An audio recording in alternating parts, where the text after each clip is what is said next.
ilaa khayrkeena waafajiyo. waxaanu ka soo hadlaynay dhibaatooyinka ama cudurrada keena indho la'aanta.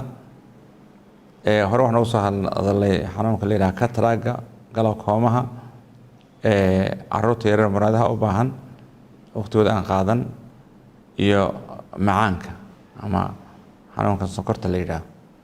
maanta waxaan ka hadlaynaa haddii la yidhaaho vitamin A deficiency.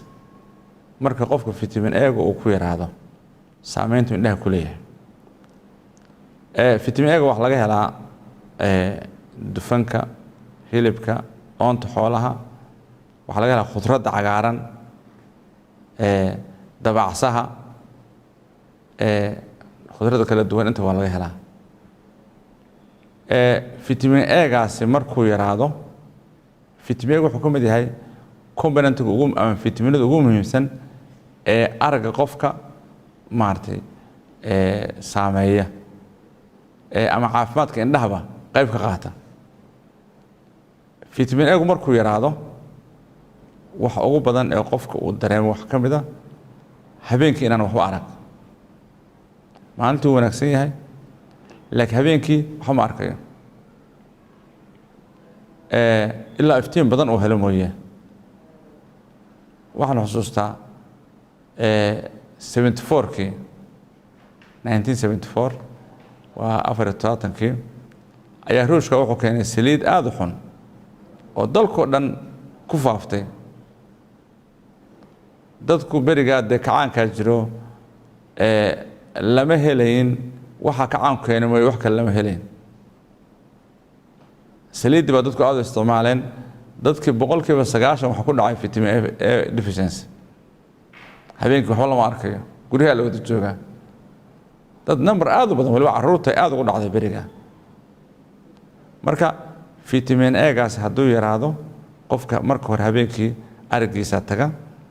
mar labaad nabarraa ka soo baxa guruxa madow. nabarradaas marka dambe isu bedela alsar, corneal ulcer, kuwaas dawooyintoodu aad u dhib badato. waqtiyada abaaraha ay jiraan ee reer miyigu inta badan aad ula kulmaan. reer miyigu barwaaqada waxa laga yaabaa inay maaragtay cadkooda iyo caanahooda iska isticmaalaan, laakiin hadday abaar dhacdo waxa weeyaan saliida cad iyo bariis baa laga yaabaa inay isticmaalaan. marka waqtiga abaaraha ayaa aad loo arkaa inta badan reer miyiga loogu arkaa. reer magaalku aad uguma badna vitamin A deficiency inkastoo la arko.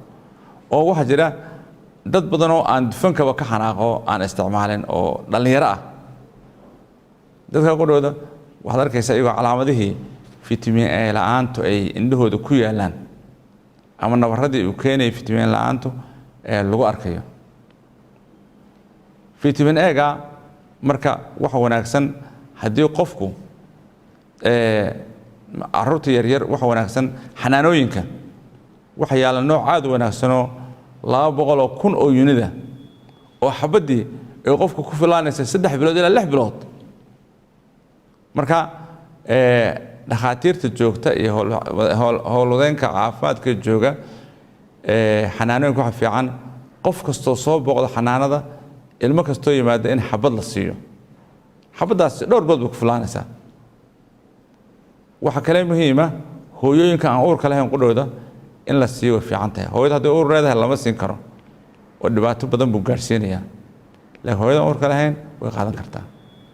xabaddaas waxa laga yaabaa qofku inay ku filaato 3 bilood, 4 bilood ilaa 6 bilood marka qaarkood. marka haddii vitamin A deficiency uu yara dhexdhexaad yahay intaanu keenin habeenada ama nabarrada aan soo saarin, waxaa uu keeni kara waxa ka mid ah dry eye, indhuhu inay qalalaan ama jafaaf. waxaa u badan jafaafka keena indhuhu ay qalalaan, ilmadu inay maaragtay ilmadii nafaqada lahayd, borotiinka lahayd, dufanka lahayd iyo qof ka yaraato. waxaa ka mid ah vitamin A la'aanta. dad badan oo wax laga yaabaa dhakhaatiirta ku warwareega oo intaa ilmo badan ka cawda inay u baahan yihiin just vitamin inay u baahan yihiin vitamin A oo laga saxo inay u baahan yihiin. carruur badan oo indhaha infection khatar ku leh oo nabarro khatar ay ka soo baxaan waxa ku koos gareeya vitamin A inuu yaraado. marka waxa aad wanaagsan howlwadeenka caafimaadka jooga xanaanooyinka carruurta inay carruurta yaryar ugu talagalaan ilmo kastoo ama la talaalayo ama xanuun kale u yimi in xabad fitamiin A la siiyo kuwa kale xataa loo dhiibo xaafadda jooga aad ay u wanaagsan tahay marka fitamiin A la'aantuna waxay ka mid tahay waxyaabaha keeni kara indho la'aanta khatarta ah hadday raagto marka waxa weeyaan ama nafaqo darrada guud ahaan waxay keentaa indho la'aan bay keentaa marka waxaan kula talinaynaa insha allah waalidiinta iyo dadweynaha kaleba in cuntada cunayaan ay ka mid ahaato oonta xooluhu waa muhiim waxa khudraduna aad bay muhiim u tahay khudradda haddii aan la helayn meelo badan baaba laga helayn khudraddii qofku inuu maaragtay oontiisa xoolaha iska cuno wabillahi tawfiiq wassalaamu calaykum waraxmatullahi wabarakatu